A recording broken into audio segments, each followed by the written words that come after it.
Hello दोस्तों, स्वागत है आपका अपने चैनल स्किल माइंड में। इस वीडियो में हम लोग कक्षा 10 का त्रिकोणमिति चैप्टर पढ़ना शुरू कर रहे हैं। ठीक है, चलिए शुरू करते हैं। शुरू करने से पहले आप लोग चैनल को सब्सक्राइब जरूर करें, वीडियो को अंत तक जरूर देखें। सबसे पहले हम लोग जानते हैं त्रिकोणमिति क्या होता है। त्रिकोणमिति जो है गणित की वह शाखा है जिसमें त्रिभुज की तीनों भुजाओं और कोणों का अध्ययन किया जाता है।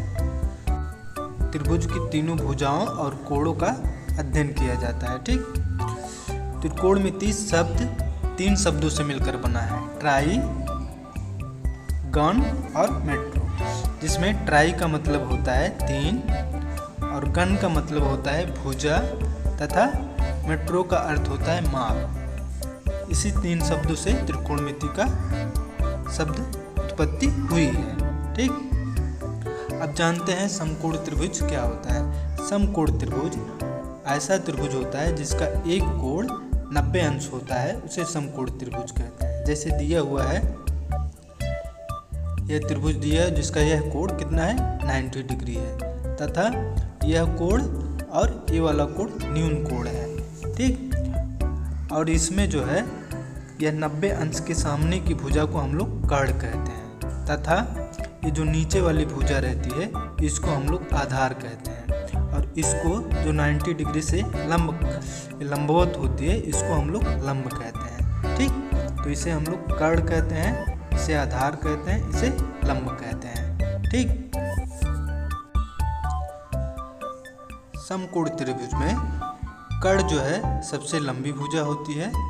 ठीक, त्रिकोणमिति की सहायता से हम लोग बड़े बड़े वस्तुओं की ऊंचाई तथा दूरी माप सकते हैं। जैसे दिया हुआ है, त्रिकोणमिति के सिद्धांत तथा तकनीक का उपयोग करके बड़े बड़े वस्तुओं को देखकर उनसे हम लोग समकोण त्रिभुज बनाने की कल्पना कर वस्तुओं की ऊंचाई तथा दूरी को ज्ञात किया जा सकता है। जैसे मान लीजिए यह टावर है। ठीक, यह टावर है और ज़मीन पर कोई बिंदु है। ठीक, ज़मीन पर कोई बिंदु है, यहाँ से हम लोग देख करके एक कल्पना कर सकते हैं कि यह समकोण त्रिभुज है। जैसे यहाँ से हम लोग यहाँ इसके शीर्ष से इसको मिला दिए, उसके बाद इसको लंबवत कर दिए और इसके लंबवत यहाँ से हम लोग लाइन खींच दिए। अब यहाँ पर देखिए ये वाला समकोण त्रिभुज बन गया ना, समकोण त्रिभुज हो गया, और यह कोण न्यून कोण हो गया और ये वाला कोण न्यून कोण हो गया। अब हम लोग त्रिकोणमिति का प्रयोग करके इसकी दूरी ज्ञात कर सकते हैं और इसकी दूरी भी ज्ञात कर सकते हैं। उसी प्रकार एक और एग्जाम्पल देखते हैं। जैसे यहाँ पर एक लड़का हवाई जहाज को देख रहा है, हवाई जहाज को देख रहा है। अब इसकी मदद से हम लोग एक समकोण त्रिभुज की कल्पना कर सकते हैं। जैसे यहाँ से यह देख रहा हुआ है, यह तो हो गया कर्ण। ठीक, यहाँ से इसके लंबवत एक लाइन नीचे की तरफ खींच दिया गया और यह बेस हो गया, आधार हो गया। तो यह देखिए यहाँ पर एक समकोण त्रिभुज का निर्माण हो गया। अब इसकी सहायता हमसे हम लोग इसकी ऊंचाई यानी जहाज की ऊंचाई हम लोग ज्ञात कर सकते हैं तथा यहाँ से यहाँ तक की दूरी भी ज्ञात कर सकते हैं। ठीक, तो इसका ही प्रयोग हम लोग त्रिकोणमिति में देखेंगे। अब कुछ हम लोग सिंबल देख लेते हैं कि जैसे यह दिया हुआ है, इसको हम लोग अल्फा कहते हैं, इसको बीटा कहते हैं, इसको गामा कहते हैं, इसको डेल्टा कहते हैं, इसको लैम्डा कहते हैं, और देखिए ये वाला सिंबल साई होता है तथा इसको थीटा कहते हैं, और ये वाला सिंबल को रो कहते हैं, इसको हम लोग फाई कहते हैं। ये सब सिंबल आप लोग ध्यान से देख लीजिए और याद कर लीजिए।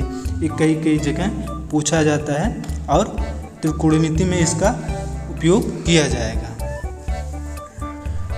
चलिए अब हम लोग जानते हैं पाइथागोरस प्रमेय के बारे में। पाइथागोरस प्रमेय जैसे दिया हुआ है, यह समकोण त्रिभुज है जिसमें यह ए है और ये बी है और ये सी है, तथा कोण बी जो है 90 डिग्री का है, और यह कर्ण है, यह आधार है और यह लंब है। पाइथागोरस प्रमेय कहता है कि समकोण त्रिभुज में कर्ण का वर्ग उसके लंब और आधार के वर्ग के योग के बराबर होता है। अर्थात कर्ण का स्क्वायर बराबर लंब का स्क्वायर और आधार का स्क्वायर। यही है पाइथागोरस प्रमेय। ठीक, पाइथागोरस 4वीं सदी ईस्वी से यह पाइथागोरस प्रमेय का खोज का श्रेय जाता है। इन्होंने ही पाइथागोरस प्रमेय का खोज किया था। ठीक, अब हम लोग पाइथागोरस प्रमेय सिद्ध करते हैं। कैसे सिद्ध करेंगे, चलिए विजुअल की सहायता से हम लोग पाइथागोरस प्रमेय प्रूव करते हैं। जैसे दिया हुआ है, यह एक वर्ग है जिसका एक भुजा 3 यूनिट है या फिर 3 सेंटीमीटर, हम लोग यहाँ पर यूनिट लेते हैं, 3 यूनिट है। ठीक, और दूसरी भुजा, दूसरा वर्ग जो है इसका 4 यूनिट है और तीसरा जो वर्ग है इसका एक भुजा 5 यूनिट है। अब इसका जो है, जो पहला वाला है, इसका यह भुजा 3 यूनिट है तो इसका क्षेत्रफल कितना होगा 9, और दूसरे का 4 है तो इसका क्षेत्रफल 16 है, और तीसरे का 5 है तो इसका क्षेत्रफल 25। ठीक, अब यहाँ पर देखिए, यहाँ पर यह एक समकोण त्रिभुज बन रहा है जिसका यह कोण 90 अंश है। कितना है, 90 डिग्री है। ठीक, यहाँ पर इस वर्ग का क्षेत्रफल 25 है तथा इसका क्षेत्रफल 16 है और इस वर्ग का क्षेत्रफल 16 है। तो हम लोग इस प्रकार लिख सकते हैं 9 + 16 यानी इसका क्षेत्रफल और इसका क्षेत्रफल बराबर 25। इसके क्षेत्रफल के बराबर हो रहा है तो इसको इस प्रकार भी लिख सकते हैं 3 स्क्वायर + 4 स्क्वायर बराबर 5 स्क्वायर। ठीक, अब मान लीजिए इसका यह भुजा A है तो यह A है तो A भी A होगा, और यह B है तो यह भी B होगा, और यह C है तो A भी C होगा। ठीक, तो इसका क्षेत्रफल A स्क्वायर होगा। ठीक, स्क्वायर, और इसका क्षेत्रफल B स्क्वायर होगा और इसका क्षेत्रफल C स्क्वायर होगा। तो इस प्रकार हम लोग लिख सकते हैं, जैसे यह त्रिभुज हुआ। ठीक, त्रिभुज हुआ और यह आधार है और यह लंब है और यह कर्ण है। त्रिभुज में त्रिभुज बन रहा है तो यह आधार हो रहा है, यह कर्ण हो रहा है और ये लंब हो रहा है। तो इसको हम लोग लिख सकते हैं A स्क्वायर यानी A square + B square + C square बराबर, इस प्रकार लिख सकते हैं, लंब का स्क्वायर + आधार का स्क्वायर बराबर कर्ण का स्क्वायर। ठीक, A स्क्वायर B स्क्वायर बराबर C स्क्वायर। यही पाइथागोरस प्रमेय है। लंब का स्क्वायर + आधार का स्क्वायर बराबर कर्ण का स्क्वायर। इसको हम लोग कुछ एग्जाम्पल की मदद से हम लोग देखते हैं। जैसे दिया हुआ है त्रिभुज A B C मान लीजिए। ठीक है, इसमें B बराबर 15 दिया हुआ है, A बराबर 8 दिया हुआ है, C बराबर निकालना है। तो इसको हम लोग इस प्रकार निकाल सकते हैं। तो हो जाएगा A स्क्वायर + B स्क्वायर बराबर C स्क्वायर। ठीक, तो यहाँ पर A कितना दिया हुआ है 8 का स्क्वायर + B कितना दिया हुआ है 15 का स्क्वायर बराबर C स्क्वायर। तो यहाँ पर ये हो जाएगा 64 +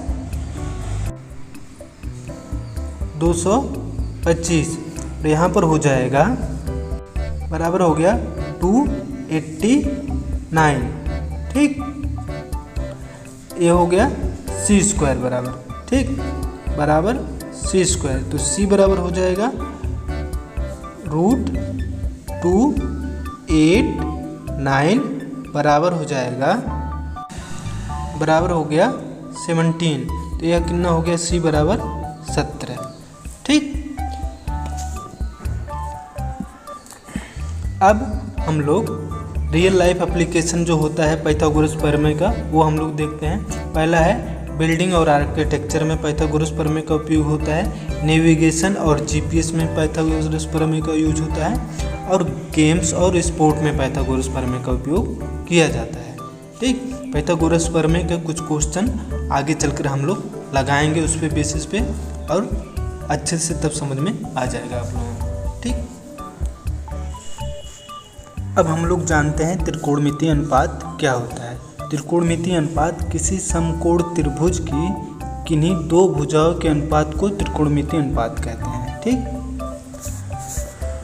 जैसे दिया हुआ है, मान लीजिए यह समकोण त्रिभुज है, ठीक, जिसमें यह समकोण त्रिभुज है और ये कर्ण है, यह आधार है और ये लंब है ABC। यह समकोण त्रिभुज है, ठीक है, जिसमें साइन ए बराबर हो जाएगा लंब बटा कर्ण के, यानी यह लंब है और यह क्या है, कर्ण है। लंब बटा कर्ण यानी BC बटा AC, और cos ए बराबर हो जाएगा आधार बटा कर्ण BA बटा AC, तथा tan ए बराबर हो जाएगा लंब बटा आधार, ठीक, लंब बटा आधार, ठीक है। अब cot ए बराबर हो जाएगा, cot ए इसका उल्टा हो जाएगा, cot ए बराबर हो जाएगा आधार बटा लंब, और sec ए बराबर cos का उल्टा हो जाएगा कर्ण बटा आधार, और cosec ए बराबर कर्ण बटा लंब। ठीक, आप लोगों को ये याद कर लेना है। 6 त्रिकोणमितीय अनुपात है। हम लोग इसको एक एक करके हम लोग देखते हैं, आप लोगों को बताते हैं कैसे त्रिकोणमितीय अनुपात निकला है। ठीक, तो चलिए देखते हैं। जैसे दिया हुआ है न्यून कोण ए के सापेक्ष, या न्यून कोण दिया हुआ है, इसी के सापेक्ष हम लोगों को त्रिकोणमितीय अनुपात निकालना है। तो हम लोग न्यून कोण ए का साइन हम लोग निकालते हैं। तो ए का साइन बराबर होता है न्यून कोण ए के सम्मुख भुजा, न्यून कोण ए है, ए के सम्मुख भुजा, इसके सम्मुख भुजा ए वाली भुजा है। ठीक, न्यून कोण ए के सम्मुख भुजा बटा समकोण के सम्मुख भुजा, समकोण के सम्मुख भुजा क्या है, कर्ण है। ए के न्यून कोण ए के सम्मुख भुजा लंब है और समकोण के सम्मुख भुजा क्या है, कर्ण है। तो कोण ए का साइन बराबर हो जाएगा लंब बटा कर्ण के। इसको इस प्रकार लिख सकते हैं, साइन ए बराबर लंब बटा कर्ण को। उसी प्रकार न्यून कोण ए का कोसाइन बराबर, न्यून कोण ए का कोसाइन बराबर हो जाएगा न्यून कोण ए की संलग्न भुजा। देखिए न्यून कोण ए है, इसकी संलग्न भुजा ए यानी आधार है। ठीक, क्या है, आधार, ये संलग्न भुजा है। और समकोण ए की सम्मुख भुजा, समकोण ए की सम्मुख भुजा क्या है, कर्ण है। समकोण ए की सम्मुख भुजा कर्ण है। ठीक, यह समकोण ए की सम्मुख भुजा कर्ण है, तो हो जाएगा आधार बटा कर्ण के। और इस प्रकार cos से बराबर हो जाएगा आधार बटा कर्ण। अब न्यून कोण ए का टेंजेंट निकालने के लिए, तो न्यून कोण ए का टेंजेंट निकालने के लिए हो जाएगा न्यून कोण ए की सम्मुख भुजा, न्यून कोण ए की सम्मुख भुजा क्या हो जाएगी, ये हो जाएगा लंब। ठीक, तो लंब लिख दिए। उसके बाद न्यून कोण ए की संलग्न भुजा, ए की संलग्न भुजा क्या है, यह आधार है, आधार है, तो हो जाएगा लंब बटा आधार। तो tan ए बराबर हो जाएगा लंब बटा आधार के। अब उसी प्रकार न्यून कोण ए का कोसेकेंट, कोसेकेंट मतलब कोसेक, कोसेक हम लोग निकालेंगे। तो समकोण ए की सम्मुख भुजा, समकोण ए की सम्मुख भुजा क्या है, कर्ण है, और न्यून कोण ए की सम्मुख भुजा, न्यून कोण ए की सम्मुख भुजा क्या है, लंब है, तो हो जाएगा कर्ण बटा लंब के। तो कोसेक के बराबर हो जाएगा कर्ण बटा लंब के। अब न्यून कोण ए का सेकेंट यानी सेक, सेकेंट मतलब निकालने के लिए समकोण के सम्मुख भुजा, इसके सम्मुख भुजा कर्ण, उसके बाद न्यून कोण ए का संलग्न भुजा, न्यून कोण ए की संलग्न भुजा क्या है, आधार, आधार है, तो कर्ण बटा आधार। तो सेक के बराबर क्या हो जाएगा, आधार कर्ण बटा आधार के।